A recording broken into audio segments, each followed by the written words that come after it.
It's day 9 and week 2 of my 30-day challenge to getting my beach body ready for my first ever model shoot, and I did not see this challenge turning into a fitness journey for me. It honestly is turning into a sort of expedited 75 hard if it were compressed into a 30-day challenge. I honestly did not have any plans going into this challenge. I just knew what my goals were, and every day I'm taking steps to work towards those goals. One of the main things that I really want to focus on as far as my physical is getting my body more toned.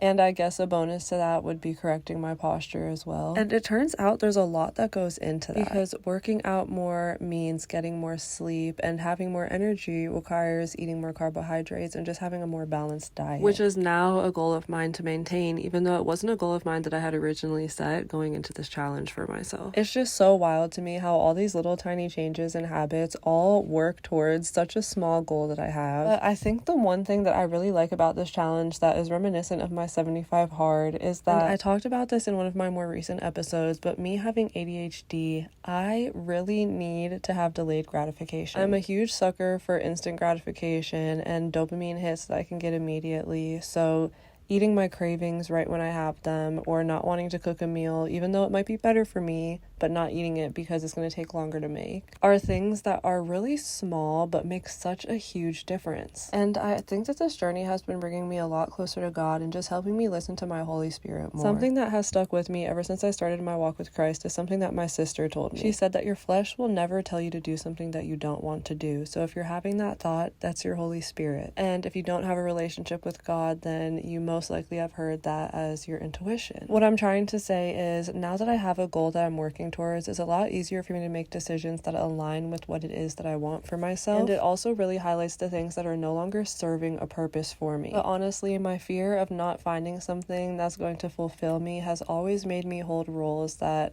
are not long-term sustainable for me, because I always get bored or I just don't have a passion for it. But the fact that I'm going through these lengths and taking these steps to really better myself for a career that isn't even rewarding me yet is just reassuring me that I'm on the right path and I'm going in the right direction. So when I'm saying that I'm being guided by my Holy Spirit or intuition, whatever you want to call it, that is exactly what I mean. And honestly, I hope that if you are watching this, that this can just be a reminder to you that you don't have to know what direction you're going to go in. I have absolutely no idea where this journey is leading me, and I have zero expectations because of that. But this is the first time in a long time that I've waken up every day consistently and been excited for the next day working towards my goal. So if you have something like that in your life, then I say keep on pursuing it, whether or not you know how it's going to work out. I think that the most important thing is looking back and being happy that you did it. Thank you so much for following me on this journey, and I will see you guys tomorrow for day 10. Love y'all. Mwah.